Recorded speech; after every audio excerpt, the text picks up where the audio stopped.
You're listening to the Australian Hunting and Beyond podcast with Matt,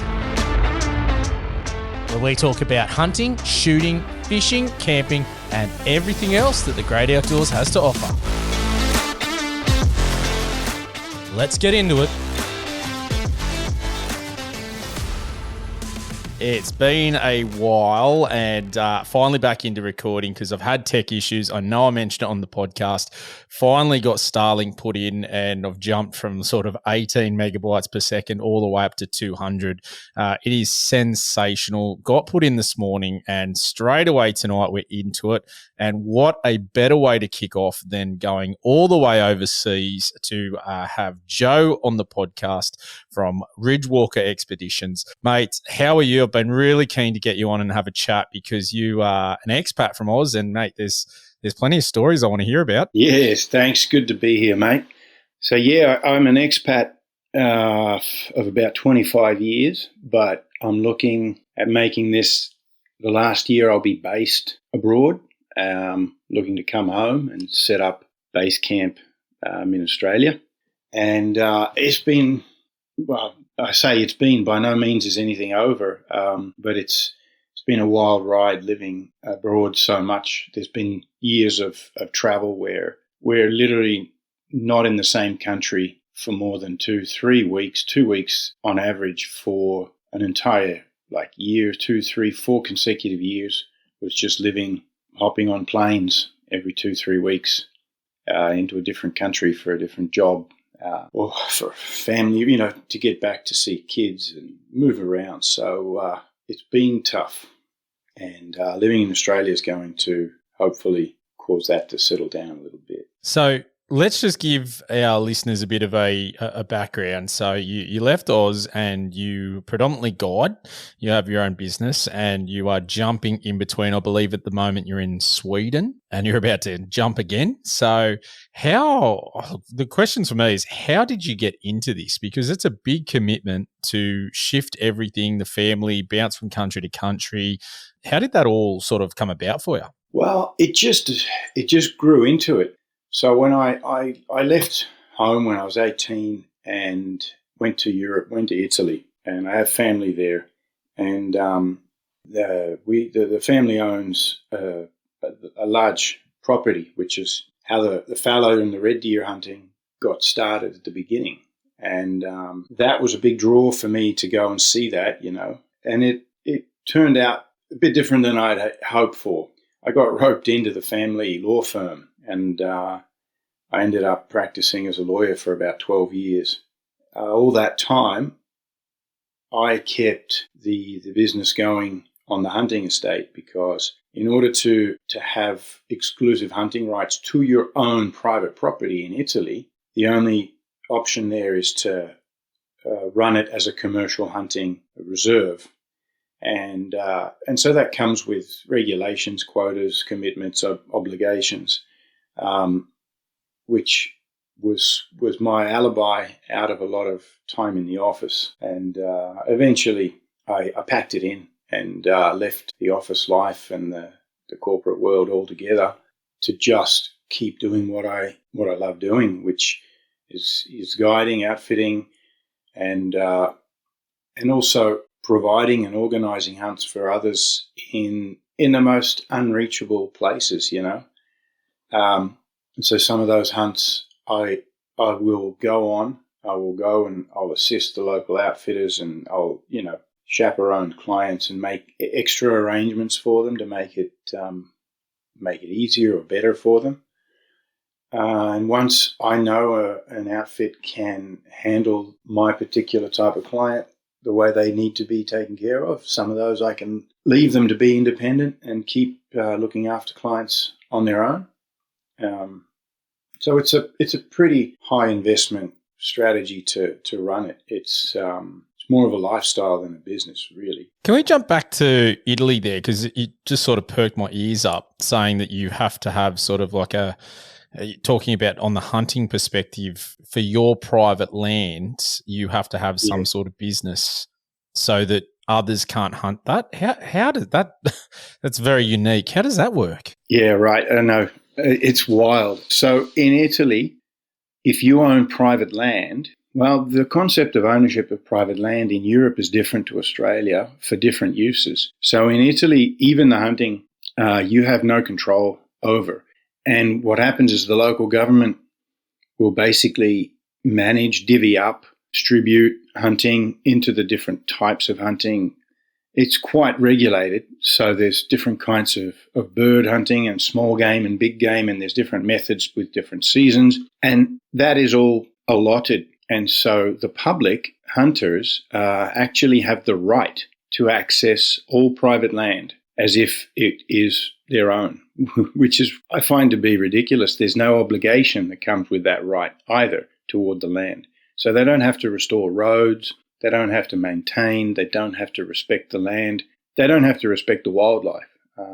It's a sore point for me because what it has led to is an over-exploitation, careless exploitation of the land, because those hunters they haven't been raised with a perspective, a longer-term perspective of looking after the land they have the privilege to hunt on. So the typical driven boar hunt, which is the traditional thing in Tuscany where our fallow deer hunts are based that are coming up, is upwards of 30 dogs, upwards of 30 beaters, upwards of 30 guns, 100 blokes setting up on a valley, on a region, going through it with extreme chaos. And when you walk through that bush the week after, you can hear a pin drop. And it stays that way for, 6 months, a year. But it doesn't matter because they won't be back there till next year if they need to go back, because they can just go on to the next area.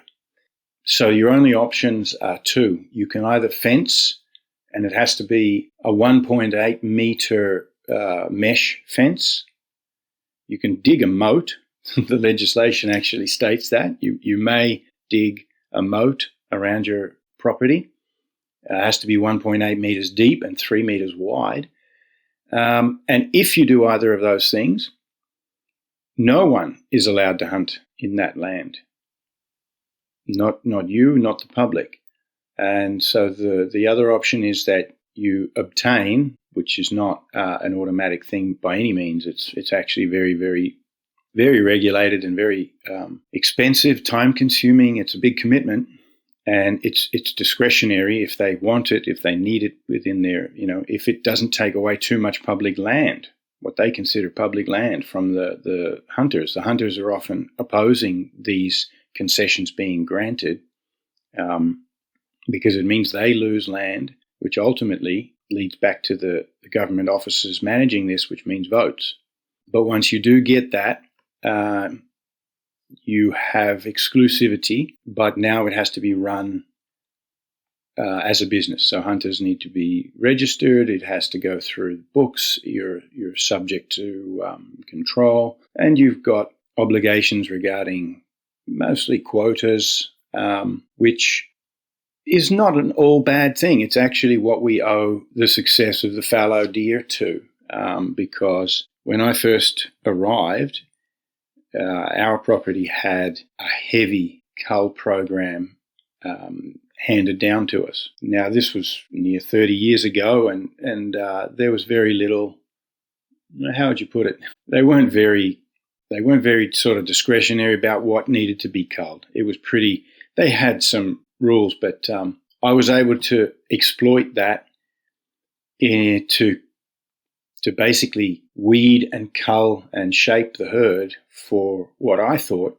was good trophy potential. To me, it made sense that if that's an indicator of the breeding success of an animal, then it's an indicator of its genetic strength or health. And I must have had a good eye for it, because over the next, I'm going to say it was about 10 years before there was a noticeable difference.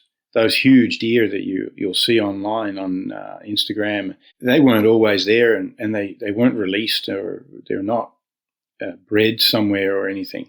But it was about 10, 15 years of heavy culling.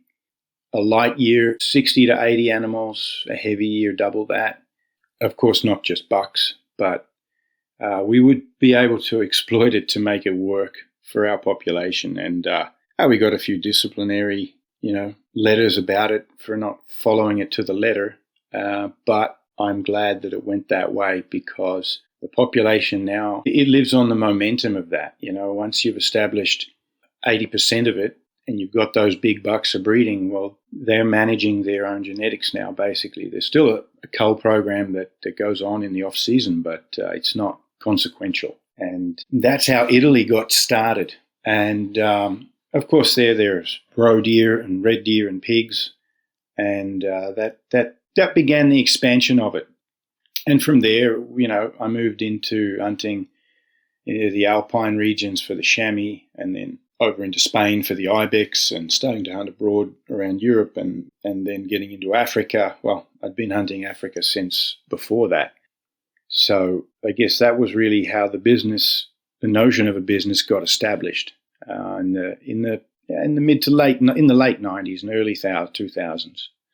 And since then, it's become, all I do now. Yeah, that's really interesting about in it, like just the difference. I like hearing about what countries have different ways of sort of doing things, because it is interesting to think that people can just come onto your property to hunt. You don't know them.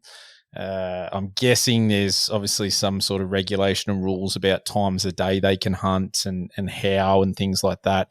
But it's sort of, it's very alien to think that you could have your house and some random person with a gun could be shooting at things, a couple of 100 meters away, and you don't know who they are, not vetted, not anything. It's a very unique way to do it. Yeah, well, think about it like this, and this is actually accurate. Basically, it's an accurate parody of the law. The only way to avoid trespassing is to make sure you're armed. Wow. So yeah, right. As long as you have a rifle, you have access to go on someone's property as you please. Correct. In theory. Yeah, in theory. Yeah. I mean, look, where I am now in Sweden, and all of Sweden has something they call allemansrätt, which is basically translates to all man's right. And it's a basic citizen's right to access the wilderness. And you may hike, you may picnic, you may not camp, you may certainly not hunt, but you may walk, collect mushrooms. You can go for a bushwalk all over the country. But people here are very respectful. They're very conscientious about their impact and what they're doing. So it works quite well. I'll have to say that, frankly, in Italy, that system I don't think is optimal. Yeah, that's interesting. I have heard of that before, not particular Sweden, but I've heard that there are countries that you can then just access property, walk, fish, whatever it might be, without the permission of the landowner. That fascinates me, because I don't know how much you keep in sort of abreast with Australia, but there has been a significant sort of amount of people doing the wrong thing, like poaching and whatnot, which is, it's not a good look for us law-abiding hunters, that's for sure.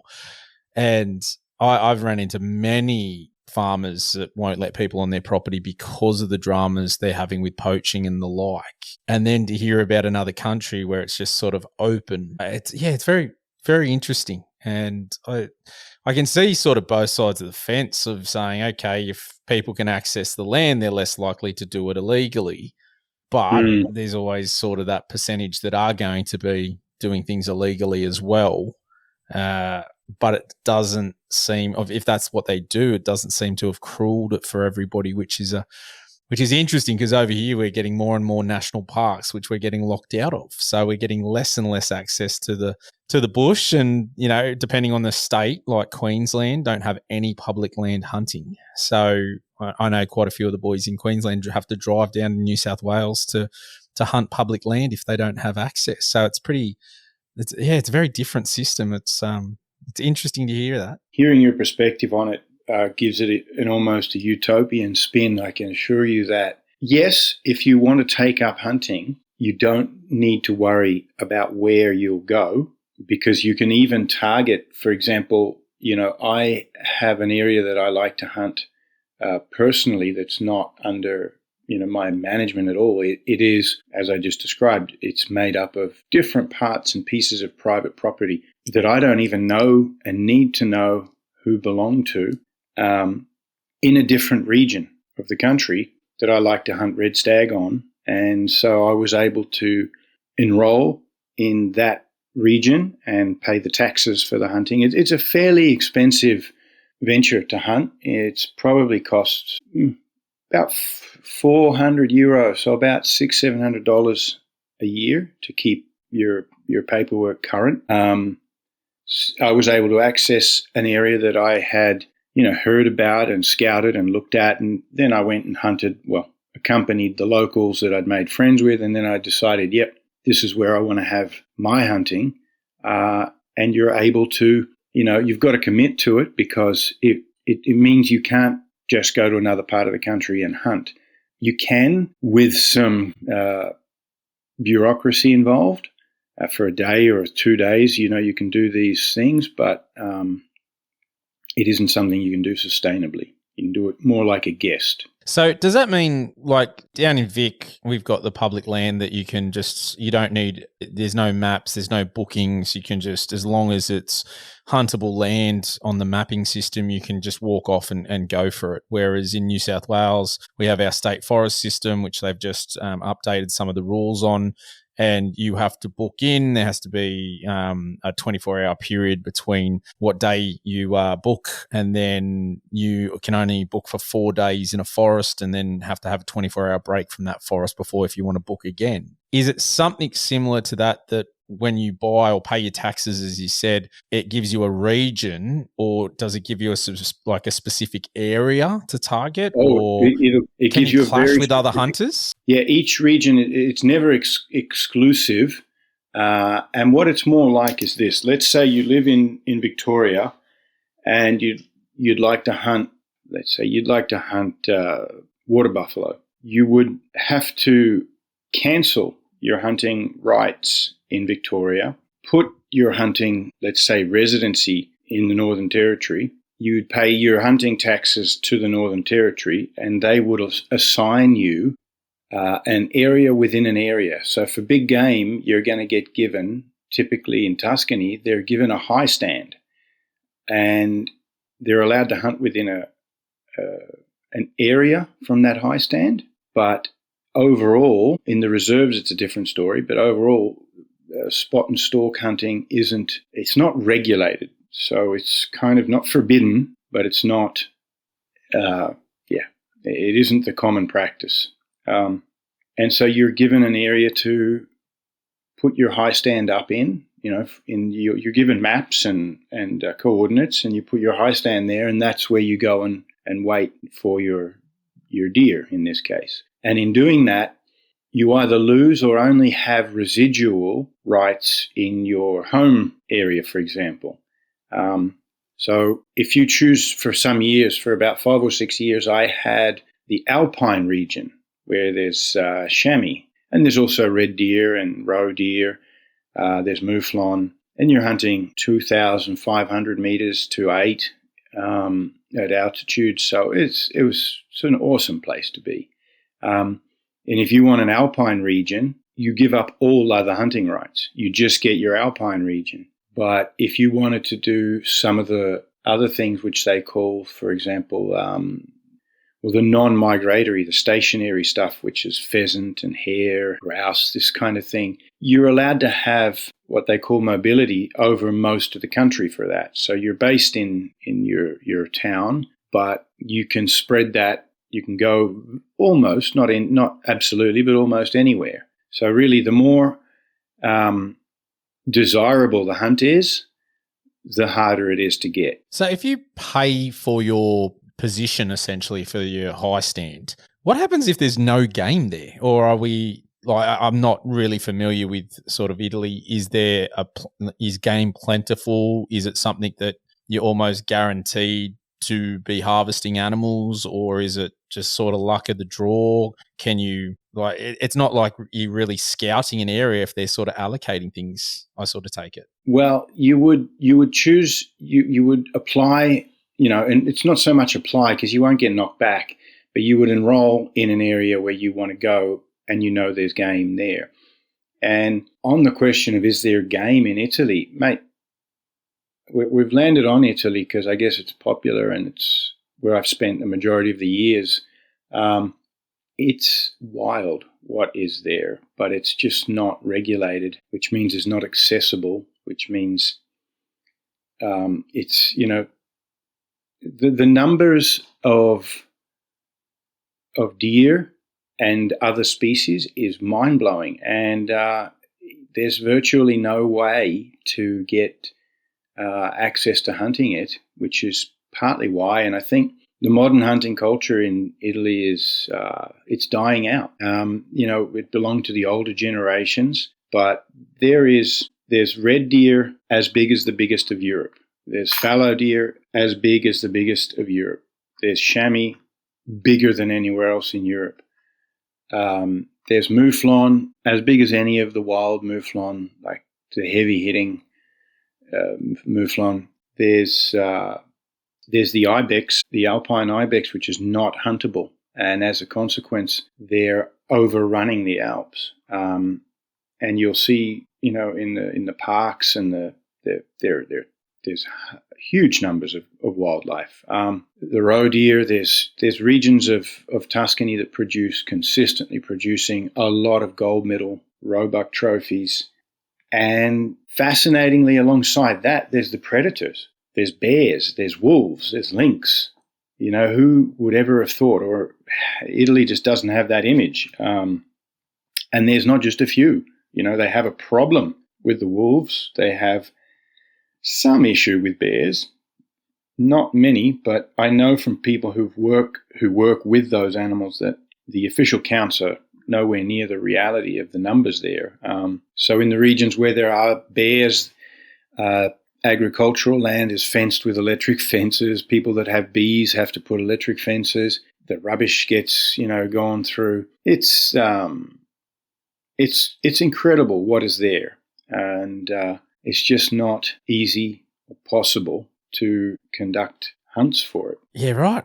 I love, as I said, I love learning. It's just one of the things that drives me and what is why I do the podcast. And just hearing about all this is something that I've never even it's never even entered my mind to think about what's going on in Italy in regards to how it's set up and structured. I sort of just take for granted that the ones I hear about I know, and I haven't really looked into any other places. So it's really interesting to hear all about this. And I'm sort of a little taken aback about the moat.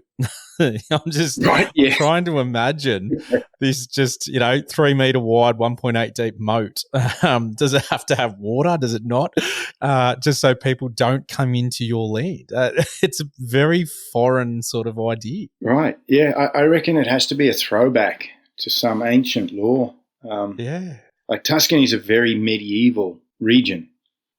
And by that, like, the towns are all still built on the same foundations and on the same. Of course, a lot of these towns are 1,000 years old or more, and I guess their legal system has held on to old concepts. I like that. That's pretty cool just to hear. Keep it sort of traditional. I think that's something we miss a lot in today's societies. But yeah, okay, mate. So, different countries that you've hunted in, and what are some that is there one that really stands out for you that you just absolutely love returning to and going to? Is it, obviously you set up and started in Italy, but you bounced around. Is there something that sort of, is the most memorable and one that you go, hey, that's, if I could only go to one spot and hunt, I'd like there? Well, if I only had to have one hunt, it probably wouldn't be one of the ones that is a big deal. But as far as the countries go, I think Africa's got a special spirit to it, a special soul to that landscape and all those wild animals that are there, and the sense of freedom of hunting in Africa, when you're flying into camps with the abundance of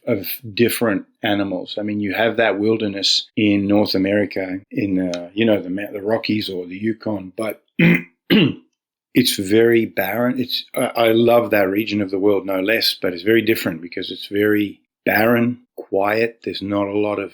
Usually, there isn't that incredible density and diversity that you can experience in Africa. So for the purely nature side of it, I think Mozambique, Tanzania would be the places I love the most. But then again, I'm a mountain man, so the mountains are another different thing. The mountains of Central Asia would be the pick, and hunting in Central Asia is always wild. It's unpredictable, it's unscheduled, and it's never what you are expecting from the morning to the evening for things to play out. The beauty of it is there's that much diversity available. I like to hunt. I think as far as being close to the animals, I think the African animals, but the environment of the mountains is probably where I feel at home as well. One thing I've always sort of wondered is when someone has done it as long as you as sort of a guide, it sounds like you obviously then love to hunt as well. There's not that, I guess, offset that you don't want to do it because it's work. Like, I'm a teacher by trade, and I can't think of anything worse than tutoring. Now, I absolutely love my job and wouldn't do anything else, but after work, I don't want to tutor. So I sort of, is there that sort of element that you sort of just have, it's work and it dulls the passion, I guess? Look, not really, because a lot of the time when I'm hunting, when I'm guiding, and I don't guide that, I do, but I don't guide all of the hunts. But when I am guiding, it's as if I could have, it can be even more rewarding that the person you're taking with you ends up being the one to pull the trigger, because for them, it could be a first, it could be something special, and that really makes it's probably what has kept me coming back and back and back. I've been blessed with the hunters that have come to me and had some of the most amazing stories come to me for me to become a part of in their lives and in their hunt. People finishing their lives and careers with it. I mean that in a good way. So it doesn't really happen that it takes the passion away. If I'm at the end of hunting 2, 3, 4 weeks straight of a species, and do I want to go out and hunt that by myself the day I've finished? No, I'll take a break. But then within a week, I'd be up for it again. Yeah, it's an interesting one. I just sort of always think about, because I get taking people out and seeing them get their first or being a part of that memory as well. What about the pressure side to it? That, if I'm taking it, there's, guiding seems to be quite expensive, and especially if you're doing international hunts, is there that added pressure and to make sure that you're successful? And how do you go about managing that and making sure that everyone is successful? Because, I mean, it's sort of been one that for me, not going on too many guided hunts, is that spending a lot of money in not being successful. How does that all work? That's a really good question. And I don't think a lot of hunters and the hunters that are clients have reflected much on that side of it. So what really determines the success of the guided hunt is the amount of preparation that's gone into it. So I feel the pressure enormously to perform with these hunts, and the only way to alleviate it is to make sure that, at least for me, I need to know the area well. I need to know the animals well. I need to know what's there. The logistics are fundamental.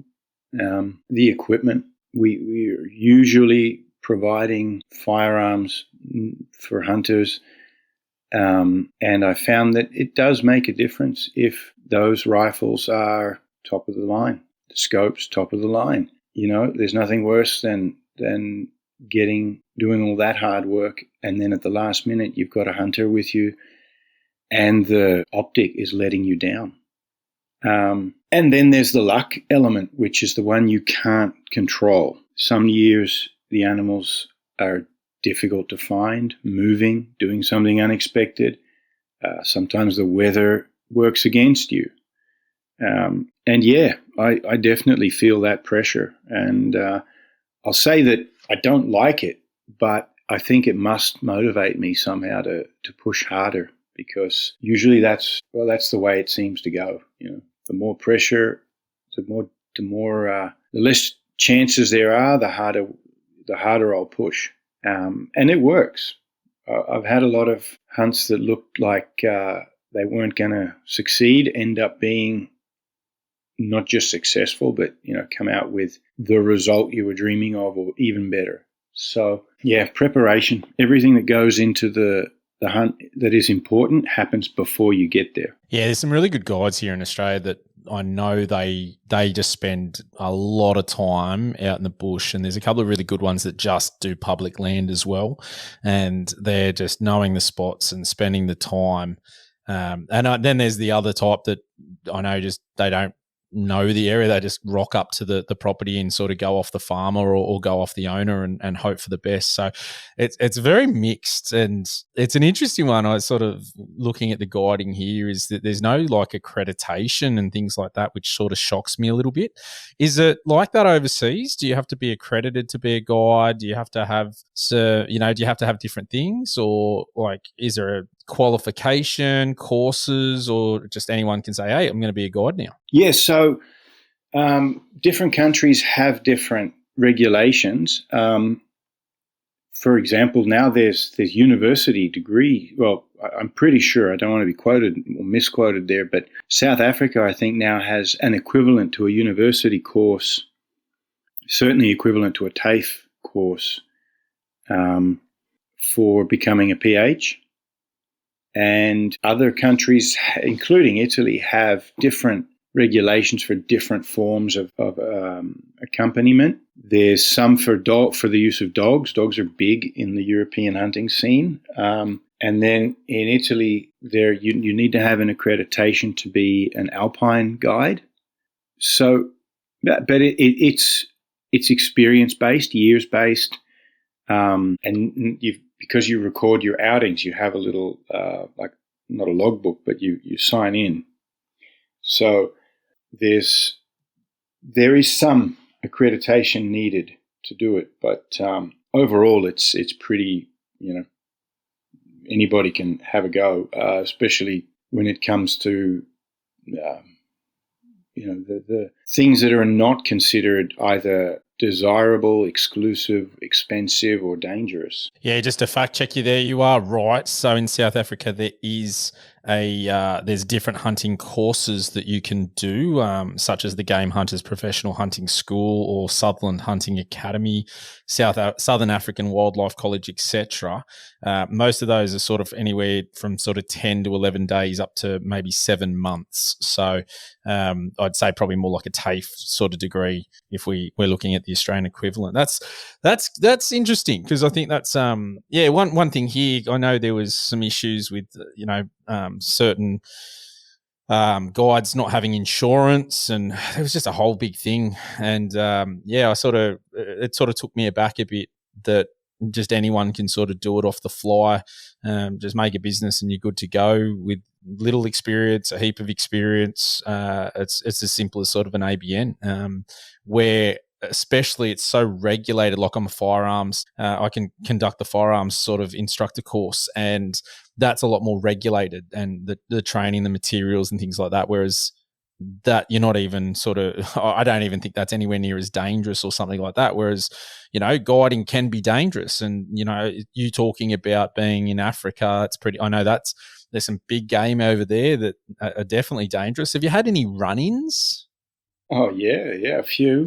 Oh, I've had run-ins with lions, leopards. Never had a bad run-in with a buffalo. Hippos, lots of elephants. Never had an elephant charge result in an elephant being shot, but a lot of elephants charging all the way into pretty close, like 10 meters maybe. And some, yeah, I was actually talking to somebody this morning about one episode with a crocodile in Mozambique that we thought was dead. Walked up to it and gave it a tap, and the thing swung around, mouth open, to get a hold of me. And that ended up being a pretty entertaining next hour or so trying to solve that one. This crocodile didn't want to give up, and we'd left the rifle on the boat, which was at the other end of this island, and it got pretty messy. But when you're talking about lions and leopards and things like that, is it? Look, again, I haven't been to Africa hunting. Is it close quarters? Is it they were the animals you were targeting? They were just in the way? How did that all play out? There's been different incidents, but it's only something you should consider dangerous when there's an animal that's either been wounded and you're following it up and it'll come for you. And that's happened with a leopard, and it's happened with lions. But funny enough, loading a lion into the ute, and it got the rest of them upset, and they I don't know how it came that we hadn't realized, but the rest of the pride was still around, and there's like 3 lionesses were charging at the vehicle, and while we're pulling this lion on, loading him on, and again, luckily nothing had to be killed in order to stop it, but it's still pretty, I mean, you got to consider yourself fortunate to come out of that without having to fire a shot to kill something and then have to deal with the consequences of that or getting hurt. And there was one occasion with a leopard that did end up getting shot at maybe 1 or 2 meters away in the dark with a torch. And we established we'd take one firearm in and a torch and go in, and this leopard had been gut shot, and it had run off and sat down. Went back in hours later, which probably wasn't a great idea. We didn't know it had been gut shot. It came, and I was holding a torch, and the other fellow was holding a shotgun, and it was quite a gnarly scene with that torchlight getting scattered through branches and shadows, and this yellow cat coming at you. And you can sort of see the hate in those things when they're that close. And I don't know how he fired or what whether he aimed or from the hip. It's just he hit it in the neck, and it just ended it right there. A step and a half away. It's pretty crazy when you think, like, I sort of reflect on hunting here in Australia, and dingoes, like in certain places, you've got sort of foxes, if without going up sort of northern sort of Australia, there's deer, there's goats. Like, most of these things are not going to be a serious threat to you other than maybe wild dogs or dingoes potentially.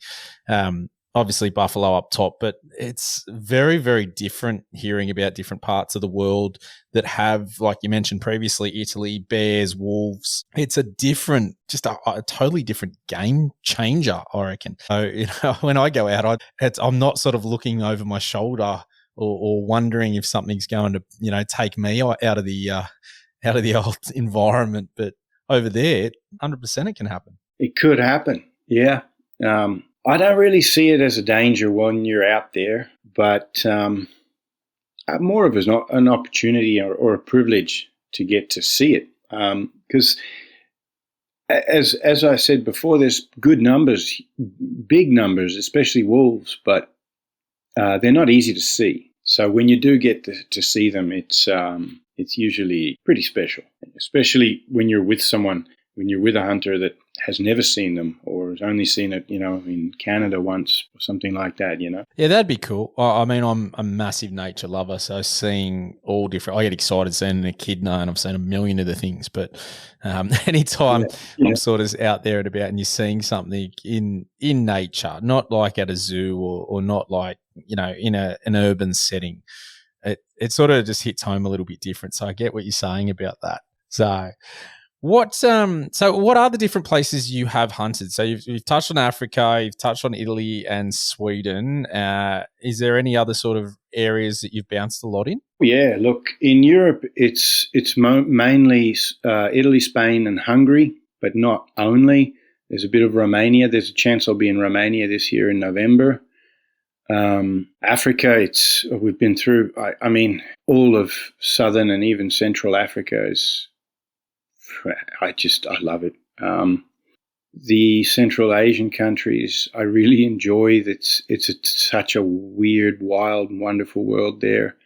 Kyrgyzstan, Kazakhstan, Uzbekistan, Pakistan, and then you've got Alaska and Canada, which there's a bit of Alberta. I've done a fair few trips to Alberta, but I think BC is that's where it's at with Canada. And then, there's the spearfishing destinations, which are more tropical paradise type places, which is a lot of Polynesia, Tahiti, some African islands, there's Australia, Mexico, there's the Caribbean, the Bahamas. Mate, like I said before, it's tough. It's actually a tough gig to be all over the globe like that. We have another business. My partner is a photographer who photographs events, high-end big events, which when the hunting's not going, I'm working with her on those events, which has us travel to more the civilized places. A lot of California and New York or Paris or south of France or Italy on the Amalfi Coast. But I try to exploit that side of that business for the spearfishing because a lot of those destinations happen to also be good places to spearfish. So I don't have one particular favorite because I'm mixing them up so much, and I enjoy something about everywhere, really. Even within Europe, I love being in Spain, not so much Italy. And Scandinavia, there's Norway. Man, Norway's got some wild, awesome mountain hunting for reindeer. Big reindeer, incredible mountains, different style of mountains to what you'll see in North America. And a very different reindeer hunt to what you might experience in Iceland, which is another hunt that I've done that one. I can sell that one. And the same for Norway. It's a great hunt. Two very different things, but I don't have a one standout thing. So what would you give, I guess, if there was people out listening who haven't sort of pulled the trigger on going on international hunts and doing some of these things that we've been speaking about, what would be some of the advice you'd sort of give to them? Be open-minded. Be willing to accept what comes. Pick something you like the sound of. Pick something that interests you. I think for a first, you want to go for something that gives you pretty good value for your money, which is going to be the case. I don't think anyone goes, straight into a high dollar Pakistan hunt as their first experience. But pick something that is going to have also fairly easy logistics, because it's easy to feel overwhelmed. I think a lot of those remote destinations, if you're a seasoned traveler, you're going to be okay with things not going to schedule. unexpected things happening, logistical challenges, you're going to be more accustomed to that. And if you're a first-time traveler, I would say go to a place that has pretty solid logistics and has something else aside from the hunting that interests you. Because at the end of the day, when you go on these hunts, the only memory you bring back is not just the trophy, it's the experience. I don't like the word trophy myself, but what that does is it connects you when you see it up on your wall. It immediately connects you back to the experience. So I wouldn't put all of the emphasis on that. You want to find something that has a good experience with it. Yeah, that makes sense. I think that, I've heard of a few different people I know that have done sort of trips and they've tied it in with the family trip and whatnot. And that makes sense because it's that broader, I guess, memory as well. So not just the hunting side of it, but spending time with family and exploring but sort of bringing it all together, which does sound quite appealing. So yeah, makes sense. Good advice there. So, all right, mate. Well, look, I have thoroughly enjoyed having you on. Do you want to give yourself a bit of a plug and let people know where they can access your stuff or get in touch if they've got questions or interested in having a chat to you about some of the experiences you offer? Yeah, for sure. You can find us at ridgewalkerexpeditions.com. You can find us on Instagram at Ridgewalker Expeditions. And we offer hunts all over the world. That are more the customized, tailored for specific needs. And we find the big trophy hunts, I'm not so much of the mind of going on an overseas hunt. Let's say for moose. Well, I'm going to look for the biggest moose, the best areas with the best chance of the big moose, with good outfitters, the best outfitters, good gear, good horses, good tents, or a good lodge, with a heli transfer in. So that's the kind of hunt that we predominantly cater to. And look, I'm pretty much, if I'm not in the field, and even when I am, we've usually got a Starlink. So somebody's reachable.